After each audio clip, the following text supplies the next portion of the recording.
எடுத்து வாசிப்போம். ஏசாயா 66 அதிகாரம் 13 வசனத்தை நான் வாசிக்கிறேன். ஒருவனை அவன் தாய் தேற்றுவது போல் நான் உங்களை தேற்றுவேன், நீங்கள் எருசலேமிலே தேற்றப்படுவீர்கள். ஹல்லேலூயா. நல்ல கரங்களை உயர்த்தி ஹல்லேலூயா சொல்லுமே. ஹல்லேலூயா. ஆமென். ஒருவனை அவன் தாய் தேற்றுவது போல நான் உங்களை தேற்றுவேன். நான் என்பது கர்த்தராகிய இயேசு கிறிஸ்து. ஆமென். இந்த உலகத்தில் தாய்க்கு மேலான அன்பு ஒன்றும் இல்லை, அப்படி தானே? இயேசுவின் அன்பு அதுக்கு ஈடு இணையற்றது தான், அது உண்மை. ஆனால் இந்த உலகத்தில் தாய்க்கு ஈடாக வேற யாரிடத்திலும் அன்பை நம்ம எதிர்பார்க்க முடியாது. ஆமென். யார் அன்பு காட்டினாலும் அவங்களுக்குள்ள ஒரு சுயநலம் இருக்கும், அவங்களுக்குள்ள ஒரு எதிர்பார்ப்பு இருக்கும், அப்படி தானேங்க? சந்தோஷமா இருக்கிறீங்களா? வசனத்தை கேட்கலாமா? எல்லாம் கண்களை மூடி நம்ம இப்போ இந்த நேரத்தில் இந்த வார்த்தையை நமக்குள்ள கிரியை செய்யணும் சொல்லி நம்ம ஜெபம் பண்ணுவோம். அன்பின் தகப்பனே, உம்மை ஸ்தோத்திரிக்கிறோம். இந்த நாளில் இந்த வார்த்தை கேட்கிற ஒவ்வொரு மத்தியில் கிரியை செய்யட்டும் ஆண்டவரே. அப்போ அவள் இருதயத்தில் ஆண்டவரே காயப்பட்டு வந்திருக்கலாம், நெருக்கப்பட்டு வந்திருக்கலாம். இந்த வார்த்தையை அவளுக்கு பிரயோஜனமாய் மாற்றுங்க, ஆறுதலான வார்த்தையை மாற்றுவீராக. இயேசுவின் நாமத்தில் வேண்டிக்கொள்ள அன்பின் பிதா ஆவே. ஆமேன். ஹல்லேலூயா. நல்ல சொத்தமாக சொல்லுங்களேன். ஹல்லேலூயா, ஹல்லேலூயா, ஹல்லேலூயா. நம்ம சொல்லிக்கினே இருக்கணும். ஆமேன். அப்போ தான் பிசாசுக்கு பிடிக்காது, நமக்குள்ளே இருக்கிறதுக்கு அவனுக்கு எரியும். ஆமென். நம்ம ஹல்லேலூயா சொல்லாமல் மௌனமாக அமைதியாக இருந்தோன்னா வச்சுங்களேன், அவன் நல்லா என்ன பண்ணுவான், வீட்டுக்குள்ளே இருதயம் ஆத்துமாக்குள்ளே அவன் என்ன பண்ணுவான், நல்ல ஜாலியாக இருப்பான். நம்ம ஹல்லேலூயா ஆமேன் சொல்ல அவன் உள்ளுக்குள்ளே எரியும். ஆமென். நமக்கு விரோதமாக யார் வந்தாலும், எந்த சத்துரு வந்தாலும் அது விலகி ஓடி போகும். ஆமென். அதனால தான் அடிக்கடி நம்ம நாவுகளை எதை பேசினாலும் பேசுகிறோமோ இல்லையோ ஹல்லேலூயா சொல்லாமல் இருக்காதீங்க. ஹல்லேலூயா, ஹல்லேலூயா. சரி, வார்த்தைக்கு நாம் போகலாம். இந்த நாளிலே இந்த ஏசாயா தீர்க்கதரிசன புத்தகத்தில் ஒருவனை அவன் தாய் தேற்றுவது போல என்று சொல்லப்பட்டிருக்கு. ஆமென். தாய் என்பது எல்லாருக்கும் ஒரு புனிதமானவங்க. ஆமென். யார் என்ன எப்படி இருந்தாலும் சரி, தன்னுடைய தாய் பெற்றெடுத்த குழந்தைக்கு அவங்க உண்மையாக இருப்பாங்க. ஆமென். கணவர் கைவிட்டாலும் சரி, உறவுகள் கைவிட்டாலும் சரி, ஆனால் தான் பெற்ற பிள்ளைக்கு அவங்க எப்படி இருப்பாங்களா, உண்மையாக இருப்பாங்க. ஹல்லேலூயா. நம்ம எல்லாமே சகோதரிகளாக இருக்கிற இந்த வார்த்தை கேட்டுக்கொண்டிருக்கிற உங்கள் வாழ்க்கையிலும் நீங்கள் கல்யாணம் பண்ணிட்டு நீங்கள் புகுந்த வீட்டில் வந்தாலும் அந்த தாயோட அன்பை நம்ம என்ன பண்ணுவோம், எதிர்பார்த்து கொண்டிருப்போம். நம்ம இடத்துல அநேக அதிகாரம் இருக்கும், நம்ம இடத்துல நாம் குடும்ப ஆளுகை செய்வோம். ஆனாலும் நம்ம என்ன பண்ணுவோம், ஒரு தாயின் அன்பை கொண்டு தான் நம்ம என்ன பண்ணுவோம், எதிர்பார்த்துக்கொள்வோம். தாயின் அன்பு இல்லைன்னா இந்த உலகத்தில் நம்ம என்ன பண்ணுவோம், சில காரியங்களில் நம்ம இழந்து போய் காணப்படுவோம். ஆமென். சில ஏமாற்றங்கள் நம்ம அடைந்திருப்போம். ஒரு குடும்பத்தில் ஒரு புகுந்த வீட்டில் பிரச்சனை வந்துச்சுன்னா உடனே நம்ம எங்கே போவோம், தாய் வீட்டுக்கு தான் போவோம். தாய் வீட்டுக்கு போனால் கொஞ்சம் எனக்கு ஆறுதல் கிடைக்கும், தாய் வீட்டுக்கு போனால் கொஞ்சம் எனக்கு ரிலாக்ஸ் கிடைக்கும், தாய் வீட்டுக்கு போனால் ஒரு நிம்மதி கிடைக்கும் சொல்லி என்ன பண்ணுவாங்க, பெண்கள் எல்லாம் என்ன பண்ணுவாங்க, உடனே தாய் வீட்டுக்கு போவாங்க. ஆனால் நிறைய பெண்கள் தாய் வீட்டுக்கு போயும் அங்கேயும் போய் பிரச்சனை பண்ணுற பெண்களும் இருக்கிறாங்க. ஹல்லேலூயா. ஆனால் நான் சொல்கிறது தாயோட அன்பு மேலான அன்பு. ஆமென். அந்த மேலான அன்பை காட்டிலும் உயர்ந்த அன்பு என் இயேசுவிடத்தில் உண்டு. ஹல்லேலூயா. இந்த உலகத்தில் யார் இடத்திலும் நம்ம கணவரிடத்தில் நம்ம அன்பு எதிர்பார்த்தோம்லாம் அந்த அன்பு என்ன பண்ணிருக்கும், மாயமற்றதாக இருக்கும். அல்லது நம்ம மனைவி கணவரிடத்தில் காட்டுவது அன்பு மாயமற்றது, ஏதாவது ஒரு எதிர்பார்ப்பு. ஆமென். இவங்களிடத்தில் அன்பு செலுத்தினா இவங்க கிட்டேருந்து இதை நம்ம பெற்றுக்கொள்ள முடியும் சொல்லி ஏதாவது ஒரு எதிர்பார்ப்போடு தான் என்ன பண்ணுவாங்க, அன்பு வெளிப்படுத்துவாங்க. ஆனால் தேவனாகிய கர்த்தர் உங்களுக்காக, உங்க ஒவ்வொருவருக்காக அவர் அன்பு உங்க மேல அவர் என்ன பண்றார், ஊற்றி கொண்டு இருக்கிறார். ஹல்லேலூயா. எந்த ஒரு எதிர்பார்ப்பும் இல்லை. ஆமென். அவர் நம்முடைய இருதயத்தை மாத்திரம் தான் என்ன பண்றாரு, அவர் கேட்கிறார். உன்னுடைய இருதயத்தில் எனக்கு இடம் கிடைக்காதா? ஹல்லேலூயா. உன்னுடைய இருதயத்தில், உன் ஆத்துமா எனக்கு இருதயத்தில், உன் ஆத்துமாவில் எனக்கு இடம் கிடைக்காதா என்று சொல்லி கர்த்தர் கேட்கிறார். ஆமென். அப்படிப்பட்ட தேவ அன்பு நம்மை சூழ்ந்து கொள்ளும்படியாய் நாம் ஜெபம் பண்ண போறோம். ஆமென். அப்படிப்பட்ட தேவ அன்பு நம்ம என்ன பண்ண, இவ்வளோ நாட்களாக இந்த அன்பை நம்ம விட்டு விலகி இருக்கிறோம். ஹல்லேலூயா. நம்ம இயேசுவை பற்றி தெரியும் நமக்கு. ஆமென். எல்லாருக்கும் தெரியும். முடிஞ்ச அளவுக்கு இந்த உலகத்தில் எல்லாருக்கும் இயேசுவின் அன்பை சுவிசேஷமாய் என்ன பண்ணிட்டாங்க, பிரஸ்தாபப்படுத்திட்டாங்க. ஹல்லேலூயா. எல்லாருக்கும் இயேசுவின் அன்பை என்ன பண்ணிட்டாங்க, பிரஸ்தாபப்படுத்திட்டாங்க. இயேசு தான் உண்மையான தெய்வம் சொல்லி முக்காவாசி சொல்றதா எல்லா இடங்களிலும், மலை பிரதேச தேசங்களில் காடுகளில் என்ன பண்ணிட்டாங்க, இயேசுவின் அன்பு பெரியது, அவருடைய அன்பு தான் நிலையானது சொல்லி எல்லாருக்கும் சொல்லிட்டாங்க. ஆனாலும் சில என்ன பண்றாங்க, கர்த்தரை விரும்பாதபடி, கர்த்தரை அறிந்து கொள்ளாதபடி அநேக ஜனங்கள் இருக்கிறாங்க. அவர்களும் என்ன பண்ணுவாங்க, கூடிய சீக்கிரத்தில் கர்த்தருடைய அன்பை புரிந்து கொள்வார்கள். ஹல்லேலூயா. கணவன் மனைவி இடத்துல உள்ள அன்பு ஒரு உண்டு. ஆமென். நிறைய அன்பு இருக்கு இந்த உலகத்தில். கணவன் மனைவிக்குள்ள ஒரு அன்பு இருக்கும், பெற்றோர் பிள்ளைகள் மத்தியில் அன்பு, இல்லது நாத்தனார் மாமனார் மாமியார் அது ஒரு அன்பு, அல்லது இப்போ நம்ம வேலைக்கு போனோம்னா அங்கே ஃப்ரெண்ட்ஸ் மத்தியில் ஒரு அன்பு, அப்படி தானே நிறைய அன்பு என்ன பண்ணுறது உலகத்தில் இருக்கு. ஆனால் இந்த எல்லா அன்பை காட்டிலும் மேலான அன்பு தேவாதி தேவனுடைய அன்பு. கரங்களை தட்டி நாம் கர்த்தரை மகிமைப்படுத்துவோமா? நல்ல கரங்களை தட்டி கர்த்தரை மகிமைப்படுத்துவோம். ஆமென். உலகத்தில் உள்ள அன்புகளை தாயின் அன்பு மிகவும் சிறந்ததாய் என்ன பண்றது இயேசுபாவை சொல்றார். ஆமென். ஹல்லேலூயா. தாயின் அன்பு இது சிறந்தது. அந்த தாயின் வாய் இருக்கிற நாம ரொம்ப பெரிய பாக்கியவான்கள். ஹல்லேலூயா. இங்கே பெற்றெடுத்திருக்கிற உங்க பிள்ளைகளுக்கு என்ன பண்ணுங்க, முழுமையான அன்பை செலுத்துங்க. ஹல்லேலூயா. அந்த பிள்ளைங்க உங்க இடத்துல நிறைய பிள்ளைங்க சொல்லு, நிறைய பெற்றோர்கள் கம்ப்ளைண்ட் பண்றது என்ன தெரியுங்களா, நான் அன்பா தான் இருக்கேன் ஆனா என் பிள்ளை அன்பா இல்லை. ஆமென். கடந்த நாட்களில் நம்ம சபைக்கு ஒரு குடும்பம் வந்தது. அந்த குடும்பத்தில் அந்த ஒரு தாய் என்ன பண்ண, ஒரே அழுகுறாங்க. ஜெபம் பண்ணும் போது என்னம்மா விண்ணப்பம், எதுக்காக ஜெபிக்கணும் அப்படி கேட்கும் பொழுது கண்ணிலேருந்து தண்ணி தாரதாரையா வந்தது. ஏம்மா என்னாச்சு? இல்லை என் பையன் என்னை எதிர்த்து பேசிட்டான் அப்படின்னு சொன்னாங்க. என் வாலிப பையன் காலேஜ் செகண்ட் இயர் தான் படிக்கிறான். அவன் எதிர்த்து பேசினான், என்னை தவறான வார்த்தை பேசிட்டான், என்னை கையை நோக்கி அடிக்க கையை நோக்கிட்டு வந்தான் அப்படின்னு சொல்லி அந்த தாயோட உள்ளம் என்ன பண்ணுச்சு, உடஞ்சி போச்சு. ஹல்லேலூயா. அன்பு சகோதரிகளே, நீங்கள் தாய் ஸ்தானத்துக்கு வந்திருக்கலாம், அல்லது வாலிப பிள்ளைகளாக இருக்கலாம், இல்லை தாய் ஸ்தானத்திற்கு போகக்கூடியவர்களாக இருக்கலாம். நம்ம எந்த ஒரு தாய் தகப்பனையும் நம்ம என்ன பண்ணக்கூடாது, எதிர்த்து பேசக்கூடாது. ஆமே. தாய் தகப்பன இருதயத்தை நம்ம என்ன பண்ணக்கூடாது, கஷ்டப்படுத்தக்கூடாது. அது தாயின் அன்பு மேலானது என்று சொல்லி நம்ம வேதத்தில் பார்க்கிறோம். ஹல்லேலூயா. அந்த அன்பை நம்ம இழந்து விட்டோம்னா இந்த உலகத்தில் எந்த அன்பு கிடைச்சாலும் அது திருப்தியாகவே இருக்காதுங்க, அது முழுமையாகவே இருக்காது. ஹல்லேலூயா.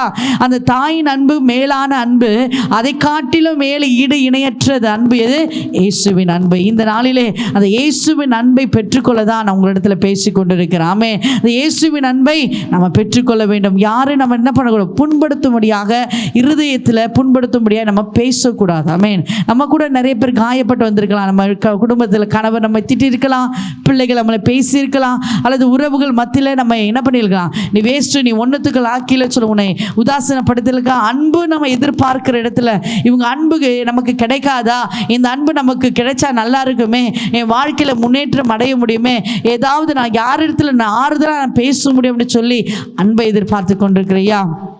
இன்றைக்கு கர்த்தர் சொல்றார், இயேசு இடத்துல வாங்க. ஹல்லேலூயா. இவ்வளோ நாள் நம்ம மனிதரை நம்பி ஏமாந்து போயிருக்கோம். ஆமே. என் கணவர் தான் வாழ்நாள் முழுசும் வருவார், என் கணவர் தான் என்னை பார்த்துப்பாரு, என் கணவர் தான் என்னை முழுமையாக நேசிப்பார் அப்படின்னு சொல்லி நம்ம நினச்சிருக்கலாம். அல்லது என் பிள்ளைகள் வயது முதிர்ந்த காலத்தில் என் பிள்ளைகள் பார்த்துப்பாங்க, என் பிள்ளைகளை என்னை காப்பாற்றுவாங்க சொல்லி பிள்ளைகளை நாம் நம்பி இருக்கலாம். அல்லது நம்ம உயிருக்கு மேலான யாரோ ஒருவராவது நம்ம தோழிலிடத்திலாவது அல்லது உறவுகளிடத்திலாவது நம்ம என்ன பண்ண அன்பை எதிர்பார்த்து கொண்டிருப்போம். அந்த அன்பு எல்லாம் மாயமற்றது. ஹல்லேலூயா.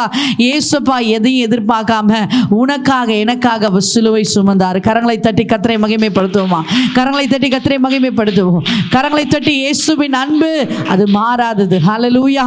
அப்படியே ஒரு சகோதரன் பாவத்தில் ஜீவித்து கொண்டிருந்த ஒரு சகோதரன் என்ன பண்றான், அவன் இயேசு என்று பேரு சொன்னாலே என்ன பண்ண, அவன் பயங்கரமான கொடூரமான செயல்களை செய்வானா. ஏசப்பா யாராவது சுவிசேஷம் சொன்னாலோ, ட்ராக்ஸ் கொடுத்தாலோ, அல்லது அவங்க ஏரியாக்குள்ள அவங்க தெருவுக்குள்ள யார் வந்தாலும் என்ன பண்ணுவான்னா, அவங்க பயங்கரமாக தவறாக பேசி ஏளனமாக பேசி அவனை அடித்து என்ன பண்ணுவாங்க, அவன் வந்து மற்றவர்களை அப்படி என்ன பண்ணுவான், கேவலப்படுத்தி ஏளனம் பண்ணுவான். அப்படியா அந்த அவனுடைய ஒரு மனுஷன் வாழ்ந்து கொண்டிருந்தான். அவன் ஒரு நாள் நல்லா தூங்கிட்டு இருக்கும் பொழுது அவனுக்கு ஒரு நல்ல ஒரு கனவு வந்ததான். அது என்ன கனவுனா, இயேசு கிறிஸ்து சிலுவையில் தொங்குவது போல. ஹல்லேலூயா. இயேசு கிறிஸ்து சிலுவையில் தொங்கிக் கொண்டு அவர் என்ன பண்ணுறாரா, அப்படியே தொங்கிக் கொண்டு அவர் என்ன பண்ணுறாரு, மகனே உன்னை நான் நேசிக்கிறேன் அப்படின்னு சொல்கிறாராம். அது யாருன்னே தெரியல. அந்த கனவுல யாரை ஏசப்பா தொங்குறாரு தெரியுது, ஆனால் அந்த ஏசப்பா கிட்ட போய் யாரை எந்த மனுஷன் நிற்கிறான் தெரியலையே அப்படின்னு சொல்லி அந்த அப்படியே கனவுலையே அப்படியே அந்த என்ன பண்ணுறான், அந்த மனுஷன் பார்த்து கொண்டே இருக்கிறான். அப்படியே பார்த்து கொண்டே இருக்கும் பொழுது அந்த அவன் என்ன பண்ணுறான், அவன் கொடூரமாய் அந்த இயேசுவின் இடத்துல வந்து அவன் என்ன பண்ண, தவறான வார்த்தை, அவனை கசப்பான வார்த்தை என்ன பண்ண இயேசுவின் இடத்துல சொல்லிக்கொண்டு அவனை திட்டிக் கொண்டு ஏசப்பாவை என்ன பண்றான்? பயங்கரமா திட்டிக் கொண்டு இருக்கிறான். ஹல்லேலூயா. அவன் கொடூரமான மனுஷன். ஹல்லேலூயா. அவன் கொடூரமான ஏசப்பா என்னடா சிலுவையில் நிற்கிறாரே, இவர் ஏன் இப்படி இருக்கிறார் அப்படி கொஞ்சம் கூட நினைக்காதபடி அவன் என்ன பண்றான்? மேல மேல கசப்பான வார்த்தையினால ஏசப்பாவை திட்டிக் கொண்டிருக்கிறான். இன்னும் கொஞ்ச நேரம் அப்படியே போகும்போது அப்படியே கசப்பான வார்த்தை, தவறான வார்த்தையை ஏசப்பா திட்டும்பொழுது ஏசப்பா என்ன தெரியுமா சொல்றாரு? மகனே, உன்னை நான் நேசிக்கிறேன் அப்படின்னு சொல்றாரு. உடனே அந்த அந்த சகோதரன் பண்ணல, கொஞ்சம் கூட சலிக்காம நல்ல ஒரு பெரிய ஒரு ஆணியை எடுத்துக்கிட்டு சுத்தி எடுத்துட்டு என்ன பண்றான்? அந்த ஏசப்பாவுடைய கையில போய் வேகமா அடிக்கிறான். அப்படி அடிக்கும் பொழுது அங்க அந்த கையில் இருந்த ரத்தம் என்ன பண்ணுது? பீறிட்டு வந்து முகத்துல அடிச்சுது. ஹல்லேலூயா. ஆனாலும் ஏசப்பா சொல்றாரு, மகனே, உன்னை நான் நேசிக்கிறேன் அப்படின்னு சொல்றாரு. இன்னும் திரும்பவும் அவன் என்ன பண்ண? கொஞ்சம் கூட சலிக்காம, கொஞ்சம் கூட இரக்கம் இல்லாதபடி அவன் என்ன பண்றான்? மேல மேல அவன் என்ன பண்றான்? இன்னொரு ஆணி எடுத்துட்டு வந்து தன் காலில், இயேசுவின் காலில் அவன் என்ன பண்றான்? அடிக்கிறான். இவனுக்கு ரொம்பவே புரியல. உடனே அவனுடைய தூக்கம் கலைந்து போய் கனவும் என்ன பண்ணுச்சு? கலைஞ்சு போயிடுச்சு. அவனுக்கு ரொம்ப யோசிக்கிறான், இது யாரா இருக்கும்? இது யாரா இருக்கும்? இப்படி கொடூரமாக செயலை இந்த மனுஷன் இயேசுக்கு செய்கிறானே அப்படின்னு சொல்லி யோசிக்கும் பொழுது அங்க ஒரு சத்தம் கேட்டுதான், அந்த மகன் நீயே தான். ஹல்லேலூயா. ஹல்லேலூயா. இன்றைக்கும் நாம் என்ன பண்றோம்? ஏசப்பா ஏசப்பா என்று சொல்லி அவர் நம்ம ரொம்ப துக்கப்படுத்தி கொண்டு இருக்கிறோம். ஆமென். அவருடைய அன்பை நாம் இழந்து போயிருக்கிறோம். ஹல்லேலூயா. நம்முடைய பாவ செயலினால, நம்முடைய பேச்சினால, நம்முடைய செயலினால, நம்முடைய வார்த்தையினால இயேசுவை என்ன பண்ற? கைகளில ஆணியை நம்ம என்ன பண்றோம்? அடிக்கிறோம். காலில் ஆணி அடிக்கிறோம். அவரை தவறாய் பேசு. நம்ம என்ன பண்ண? நேரடியாக நம்ம ரட்சிக்கப்பட்டவங்களா? நான் இயேசு மேல அன்பு வைக்கிறேன், ஏசப்பா என் உயிர், ஏசப்பா இல்லாம நான் இருக்க மாட்டேன், அவருக்கு நான் செபிக்காம இருக்க மாட்டேன், நான் வேதம் வாசிக்காம இருக்க மாட்டேன், நம்ம ஆயிரம் சொல்லலாம். ஆனாலும் அந்த இயேசு நம்ம மேல அன்பா இருக்கிறாரா? உண்மையா நம்ம அவர் மேல அன்பா இருக்கிறோமா? கொஞ்சம் நம்ம நிதானித்து பார்த்தோம்னா நிச்சயமா இல்லை. இந்த மகன் இந்த சகோதரனை போலதான் நாம் கொடூரமான செயல்களை நாம் செய்து கொண்டிருக்கிறோம். நம்ம அறியாததுனால, நம்ம அறியாமையினால் நம்ம என்ன பண்றோம்? கொடூரமான செயல் நாம் செய்து கொண்டிருக்கிறோம். வீட்டில் பிரச்சனைகள் வந்தா கனவிடத்துல பேசுவது, வீட்டில் பிரச்சனைகள் வந்தா நம்ம பிள்ளைகளை நம்ம திட்டுவது, அல்ல இப்படிப்பட்ட காரியங்கள் நம்ம அறியாதபடி நம்மளே என்ன பண்ணி கொண்டிருக்கோம்? செய்து கொண்டிருக்கிறோம். பக்கத்து வீட்டில் பிரச்சனை வந்துச்சுன்னா என்ன பண்ற? கொஞ்சம் கூட விட்டு கொடுக்காம, சலிக்க கிறிஸ்துவ மக ஏசப்பா பொண்ணு கூட இல்லாம என்ன பண்றோம்? நம்ம போய் வம்புக்குன்னு போய் நின்று வாக்குவாதம் பண்ணி நம்ம சண்டை போட்டுட்டு அந்த இடத்துல நான் ஒரு பெரிய ஆளுன்னு சொல்லி என்ன பண்ணிட்டு நம்ம தெம்பா காட்டிட்டு வந்துடுறோம். அப்படி இல்லை அன்பு சகோதரியே, எந்த சூழ்நிலை வந்தாலும் நீ இயேசுவின் மகளாய் நீ பிரதிபலிக்க வேண்டும். ஆமென் என்று சொல்லுங்களேன். எந்த சூழ்நிலை வந்தா, உன் கணவர் உன்னை திட்டினாலும் பரவாயில்ல, நீ எதுக்குமே லாக்கில, நீ செத்துப்போ, நீ லாக்கியே இல்லை, நீ வாழ்றது வேஸ்ட்னு சொன்னாலும் பரவாயில்ல. அன்பு சகோதரியே, நீ இயேசு வாழுற. ஹல்லேலூயா. உனக்குன்னு கொடுத்த காரியங்களை நீ முழுமையாய் ஒழுங்காய் நீ செய்து முடிப்பையானால் கர்த்தர் உனக்குன்னு வைத்திருக்கிற கிரயத்தை உனக்கு கொடுப்பார். ஹல்லேலூயா. இயேசு உனக்குன்னு ஜீவ கிரீடத்தை உனக்கு கொடுப்பாருங்க. ஹல்லேலூயா. அவர் அன்பான தெய்வமா இருக்கிறார். அப்படியாய் அந்த சகோதரன் செய்த தவறை நம்முடைய வாழ்க்கையில நம்ம செய்யாதபடி அந்த தாய் தேற்றுவது போல என் தேவனாகி கர்த்தர் அதற்கும் மேலான அன்பை உங்க மீது அவர் ஊற்ற விரும்புகிறார். ஹல்லேலூயா. நாம் அதற்கு பாத்திரமான்களா இருக்கணுங்க. நம்ம குடும்பத்தில் பிரச்சனைகள் அல்லது உறவுகள் மத்தியில், வேலை செய்கிற இடத்துல உபத்திரம் வந்தாலும் அதை மேற்கொள்ள தேவன் நமக்கு கிருபை தருவார். ஹல்லேலூயா. எந்த பிரச்சனை வந்தாலும் சரி, தேவ பிள்ளைகளே, உங்களுடைய சகல பிரச்சனைகளுக்கும் பூரணமான தீர்வை கொடுக்கிறவர் யார்? ஒருவர், இயேசு கிறிஸ்து ஒருவர் தான். அதை நீங்க விசுவாசிக்கிறீங்களா? எல்லாவற்றிற்கும் பூரணமான சம்பூர்ணமான ஆசீர்வாதங்களை கொடுக்கிறவர் யாரு? இயேசு கிறிஸ்து தான். ஆமென். அப்படிப்பட்ட இயேசு கிறிஸ்துவை உங்க பக்கத்தில் அவர் இருக்கிறாருங்க. ஹல்லேலூயா. அவர் உங்க வீட்டுக்குள்ள இருக்கிறாரு. ஆனா நாம என்ன பண்றோம்?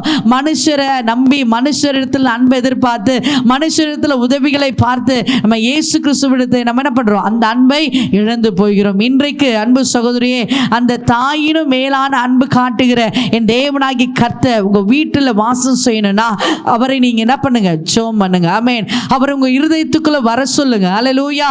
அது மாத்திரமல்ல, எரேமியா 31:3 சொல்லப்பட்டிருக்கு, அநாதி சிநேகத்தால உன்னை சிநேகித்தேன். ஆமென். ஆதலால் காருண்யத்தினால் உன்னை இழுத்துக் கொள்ளுவேன் என்று சொல்லப்பட்டிருக்கு. ஹல்லேலூயா. இன்றைக்கு கர்த்தர் அநாதி சிநேகம் உங்க மத்தியில இறங்கி வருது. ஹல்லேலூயா. அந்த சிநேகம் இந்த உலகத்துல கிடைக்காத அன்பு. ஹல்லேலூயா. அந்த உறவு இந்த உலகத்துல யார் கொடுத்தாலும் அது பூரணமாய் கிடைக்காது. ஆனா இந்த தேவனாகி கர்த்தர் மாத்திரம், அவரிடத்துல மாத்திரம் அந்த பூரணமான அன்பு உங்களுக்கு கிடைக்கும். ஆமென். அன்பு இல்லாம நிறைய பேர் இப்போ என்ன பண்ற? எல்லாமே தவறாய் போய் கொண்டிருக்கு. ஹல்லேலூயா. அன்பு அன்பு சொல்லி என்ன பண்ண பையன் வந்து பொண்ணு இடத்துல அன்பு சொல்லுவான். ஆனால் கடைசி வரைக்கும் என்ன பண்ண உனக்காக நான் வாழுறேன்னு சொல்லுவான். கையெல்லாம் என்ன பண்ணிப்பான் அந்த பையன், உனக்காக நான் வாழுறேன், உனக்காக நான் ரத்தம் சிந்துறேன்னு சொல்லி கையெல்லாம் கிழிச்சு கத்தியினால் கிழிச்சு அவன் அதை வெளிப்படுத்துவான். ஆனால் அந்த அன்பெல்லாம் நிலை இல்லது. ஹல்லேலூயா. அந்த அன்பெல்லாம் நிலையா இல்லாதது. ஆனால் என் இயேசுவின் அன்பு உனக்காய் ரத்தத்தை கொடுத்து ஒரு விலைக்கிரயமாய் அவர் வாங்கியிருக்கிறார். ஆமே. இந்த உலகத்தில் யார் என்ன சொன்னாலும் சரி, இந்த அன்பெல்லாம் ஒரு நாள் மறைந்து போகும். ஆமே. யார் என்ன உன்னை ஆசை வார்த்தைகளை சொல்லி உன்னை ஏமாற்றினாலும் சரி, அதெல்லாம் ஒரு நாள் என்ன பண்ணும், மாறி போகும். ஆமே. நீ அவங்களுக்கு அவங்க விருப்பப்படி நீ செய்யலைன்னா கட்டாயமா அந்த அன்பு என்ன பண்ணிடும், மாறி போயிடும். அதனால இந்த நாளிலே அநாதி சிநேகத்தை உன்னை அவர் சிநேகித்தேன் என்று சொல்றாரு. அவருடைய காருண்யத்தினால் உன்னை இழுத்துக்கொண்டேன் என்று சொல்றாரு. இந்த நாளிலே இந்த வார்த்தையை கேட்டுக்கொண்ட அன்பு சகோதரி சகோதரியே, கர்த்தர் உன் வாழ்க்கையில அந்த பூர்ணமான அன்பை பெற்றுக்கொள்வே. ஆனா நீ யாரை எதிர்பார்க்கிறியோ அந்த அன்பு தானா வரும். அவன் உன் கணவர் உன்னை வெறுக்கிறாரா, உன் பிள்ளைங்க உன்னை வெறுக்கிறாங்களா, உன் கணவர் நீ எனக்கு நீ தகுதியே இல்லை, நீ தகுதி இல்லை, எனக்கு லாக்கில்லைன்னு சொல்றாரா, பரவாயில்லைங்க, சோர்ந்து போகாதீங்க. ஏசப்பாவுடைய அன்பு உனக்கு பூரணமாய் உனக்குள்ள இருக்கு. கரங்களை தட்டி கர்த்தரை மகிமைப்படுத்துவோம். பூரணமான அன்பு, இயேசுவின் அன்பு, அந்த அன்பு உனக்குள்ள இருந்தா இந்த உலகத்தில் இருக்கிற அன்பு, கணவர் அன்பு, பிள்ளைகள் அன்பு, உறவுகள் அன்பு, வேலை செய்கிற இடத்துல யாரை நீ எதிர்பார்க்கிறியோ நீ போய் பேசுவானா, நீ போய் அன்பு காட்டுவானா, அந்த அன்பு தானாய் வரும். ஹல்லேலூயா. ஏன்னா அது இந்த உலகத்தில் மேலான அன்பு காட்டுகிற என் தேவனாகிய கர்த்தர் உனக்குள்ள இருப்பாரானால், நீ முழங்கால் படிட்டு ஜெபிப்பாயானால் நிச்சயமாய் அந்த அன்பு உனக்குள்ள கிடைக்கும். ஹல்லேலூயா. எத்தனை பேர் விசுவாசிக்கிறீங்க? எத்தனை பேர் நம்புறீங்க? என் கணவர் மாறவே மாட்டாரு, என் கணவர் குடிக்காரரு, என் கணவர் சந்தேகப்படுறவரு, என் கணவர் தவறான பழக்கத்தில் இருக்கிறவரு, என் கணவர் தவறான உறவுல இருக்கிறாரு சொல்லி புலம்பிக் கொண்டிருக்கிறியா? இன்றைக்கு தேவனுடைய அன்பை உனக்குள்ள கொண்டு வந்து பாரு. மனம் மாறாத, மனம் திரும்பாத கணவர் மனம் திரும்புவார். ஹல்லேலூயா. உன்னை அடித்துட்டு நைட்டு ஃபுல்லா உன்னை தூங்க விடாம உன்னை குடிச்சிட்டு, அவர் குடிச்சிட்டு உன்னை அடிக்கிறாரா, நீ சோர்ந்து போகாத. கர்த்தர் உன்னை நேசிக்கிறவராக இருக்கிறார். ஆமே. நீ எவ்வளவுதான் நீ துன்பத்தை அனுபவிச்சு கொண்டிருக்கிறியோ அதற்கு ஈடாக உன்னை கர்த்தர் ஆசீர்வதிக்க போறார். ஹல்லேலூயா. அநாதி சிநேகத்தினால அவர் உன்னை சிநேகிக்கிறவராக இருக்கிறாரு. அவர் காருண்யத்தினால உன்னை இழுத்துக்கொள்ளவர். அவருடைய இரக்கத்தினால, ஆமே, அவர் இரக்கம் வச்சு உன் குடும்பத்தில் இருக்கிற எல்லா பிரச்சனைகளையும் மாற்றி, ஆமே, உன் குடும்பத்தில் இருக்கிற உபத்திரவத்தை மாற்றி அவருடைய அன்புனால உன்னை அவர் பக்கத்தில் இழுத்துக்கொள்ள போறாரு. ஹல்லேலூயா. எத்தனை பேர் விசுவாசிக்கிறீங்க? என் தேவனுடைய அன்பு எனக்கு வந்துச்சுன்னா போதும், என் வியாதிகள் எல்லாம் மாறும். ஹல்லேலூயா. என் தேவனுடைய அன்பு எனக்குள்ள வந்துச்சுன்னா போதும், என் குடும்பத்தில் இருக்கிற சூழ்நிலைகள் எல்லாம் மாறும். நம்புனீங்கன்னா நிச்சயமாய் கர்த்தர் அப்படியே செய்வார். ஹல்லேலூயா. அப்படியே கண்களை மூடி நாம் தொடர்ந்து நாம் ஜெபிக்க போறோம்.